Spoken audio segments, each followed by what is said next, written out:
अभी आपने देखी ये थी सवात की, जहाँ कुछ रोज़ पहले एक शख्स को ज़िंदा जला दिया जाता है इस बात पर कि उसने कुरान पाक की बेहुरमती की, और ये बात साबित भी नहीं होती। और वहाँ की आवाम को जैसे ही ये बात फैलती है तो वो लोग बजाय इस बात की तहकीक करने के और कानूनी कार्रवाई करने के जज्बाती हो जाते हैं, और ये भी नहीं देखते कानून में क्या इसकी सज़ा है और दीन में क्या है, और वो ख़ुद ही फैसला कर लेते हैं कि इस शख्स को अब जला दिया जाए।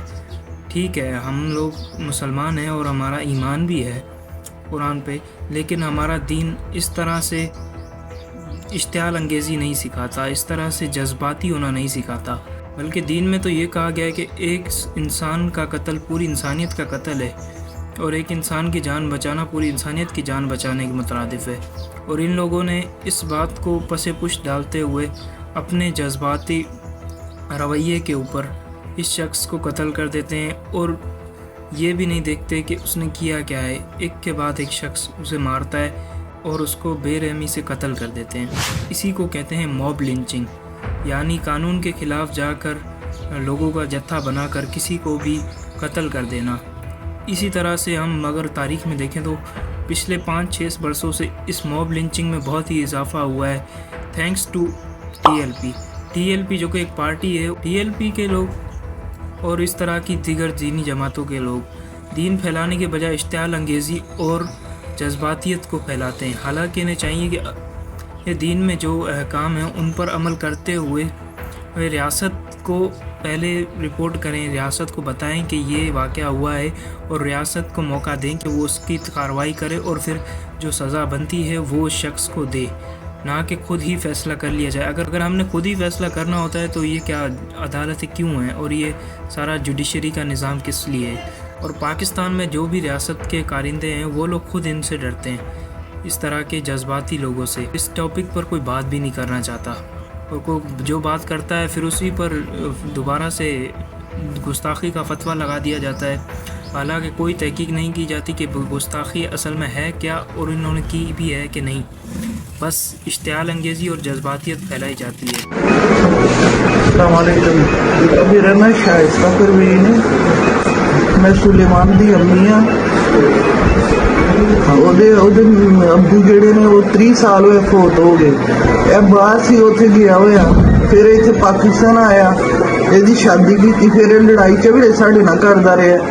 ਜਿਹੜਾ ਇਹਦਾ ਹਿੱਸਾ ਸੀ ਅਸੀਂ ਉਹਨੂੰ ਦੇ ਦਿੱਤਾ ਤੇ ਇੱਥੋਂ ਟੁਰ ਗਿਆ। ਹੁਣ 1.5 ਸਾਲ ਹੋ ਗਿਆ ਉਹਨੂੰ, ਅਸੀਂ ਹੁਣ ਆਪ ਘਰ ਛੜਿਆ। ਮੇਰਾ ਉਹਦੇ ਨਾਲ ਕੋਈ ਤਲਕ ਨਹੀਂ, ਮੈਂ ਅਹਿਲੇ ਸੁन्नत ਹਾਂ, ਅਸੀਂ ਮੁਸਲਮਾਨ ਹਾਂ, ਅਸੀਂ ਕੋਈ ਗਲਤ ਕੰਮ ਨਹੀਂ ਕਰਦੇ। ਉਹਦਾ ਸਾਡਾ ਕੋਈ ਤਲਕ ਨਹੀਂ, ਉਹਨੇ ਕੀ ਕੀਤਾ ਜਾਂ ਕੀ नहीं ਕੀਤਾ, ਉਹਦਾ ਸਾਡਾ ਤਲਕ ਖਤਮ हो गया है। ये वीडियो उस शख्स की माँ की थी जो कि उससे ला ताल्लुकी का इजहार कर रही है। वो भी डर चुकी है कि कहीं उसे भी इसी तरह से मॉब लिंचिंग का निशाना ना बना दिया जाए, इसी तरह से उसे भी कत्ल न कर दिया जाए जैसे उसके बेटे को कर दिया गया। कोई तहकीक नहीं करते हमारे यहाँ, पहले ही ये फैसला कर लेते हैं कि ये शख्स गुनाहगार है और ये शख्स इसने गुस्ताखी की है।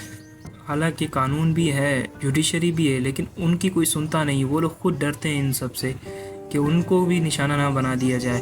हमने लास्ट वीडियो बनाई थी क्रिटिकल थिंकिंग पर, उसमें भी मैंने यही बात की थी कि किसी बात को भी सुनकर एकदम से नहीं करना चाहिए। क्रिटिकल थिंकिंग कम से कम थोड़ी सी पैदा करनी चाहिए। बहुत ज़्यादा कमी है हमारी कौम में इस चीज़ की। जैसा कि मैंने अपनी लास्ट वीडियो में भी कहा था कि क्रिटिकल थिंकिंग बहुत ज़रूरी है हमारे माशरे में। जब तक हम क्रिटिकल थिंकिंग नहीं करेंगे और ये नहीं देखेंगे सच क्या है और झूठ क्या है, और सुनी सुनाई बातों पर चलते रहेंगे, तो इस तरह के वाक़यात हमारे यहाँ होते रहेंगे और इनको कोई रोकने वाला भी नहीं है। रियासत खुद इनके आगे घुटने टेक देती है, और फिर हम लोग कहते हैं कि हमारे मुल्क में तरक्की नहीं हो रही, कोई इन्वेस्टमेंट नहीं करता। इस तरह के अगर कानून होंगे और इस तरह होगा तो कौन हमारे मुल्क को तरक्की पिलाना चाहेगा। और यही हालात रहेंगे तो कौन तुम्हारे मुल्क में, इस पाकिस्तान में, इस तरह के पाकिस्तान में जैसा बना दिया गया है, हक़ाइक़ से दूर, जज्बातियत से भरा हुआ और इल्म और मालूमात के बिना कुछ भी जज्बात में आगे कर देने वाले लोगों पर कौन इन्वेस्टमेंट करेगा, कौन चाहेगा यहाँ तरक्की आए, कौन इनकी खुशहाली के लिए आगे आएगा। कोई मुल्क इस तरह से तुम्हें एड भी नहीं देगा जिस तरह से तुम लोग मुल्क के साथ कर रहे हो। कम से कम थोड़ा सा दिमाग खोल कर सोचना शुरू कर दो और जज्बातियत को ख़त्म करो। इतना ठीक है, दीन पर हमें जो अमल करना है, लेकिन दीन अक़ल का भी दर्स देता है। दीन ये नहीं कहता कि सुनी सुनाई बातों पर अमल करो। इसी तरह पिछले दिनों में हमने देखा था कि एक औरत जो कि एक सूट पहनकर आ गई थी, उस पर अरबी लिखी हुई थी, हलवा लिखा हुआ था, लेकिन लोग उस पर भी टूट पड़े थे कि इसने अरबी पहनी हुई, यानी कुरान की बेहुरमती है। अरबी भी एक ज़ुबान है, अरबी में गाली भी होती है। अब अगर अरबी में गाली लिखी हुई तो क्या तुम लोग वो भी उठा के चूम लोगे?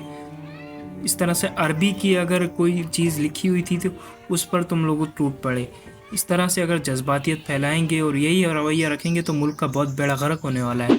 तो मेरी वीडियो बनाने का मकसद सिर्फ यही था, तुम लोगों को हक़ाइक़ से आगाह किया जाए, और ये जो नींद में तुम सो रहे हो, एक अलग ही पैरेलल यूनिवर्स में चल रहे हो, उससे तुम्हें इस दुनिया से जोड़ा जाए। दुनिया कहीं और जा रही है और वर्ल्ड कुछ और कर रहा है, लेकिन तुम लोगों की सोच घुटनों में आ गई है। मेरी ये वीडियो बनाने का मकसद किसी के जज्बात को ठेस पहुंचाना नहीं है, लेकिन मैं सिर्फ इतना चाहता हूं कि तुम लोग हकीकत में आओ और देखो दुनिया कैसे चल रही है और हम लोग क्या कर रहे हैं। अगर हम दुनिया के साथ नहीं चलेंगे तो पैरों में रौंद दिए जाएंगे। और मेरी ये वीडियो बनाने का मकसद था आप लोगों को हक़ाइक़ से आगाह किया जाए और सुनी सुनाई बातों पर अमल करने से रोका जाए। अब मैं रोक पाऊँगा नहीं ये तो मुझे नहीं पता, लेकिन मैंने जो करना था, मैंने बताना था, वो बता दिया। अब आगे आप लोगों की मर्ज़ी है कि आप हक़ाइक़ को जान कर फिर कोई फ़ैसला करें या फिर सुनी सुनाई बातों पर और इश्तियाल अंगेज़ी पर उतर आएँ। मिलते हैं किसी नई वीडियो में नए टॉपिक के साथ, तब तक के लिए खुदा हाफिज़।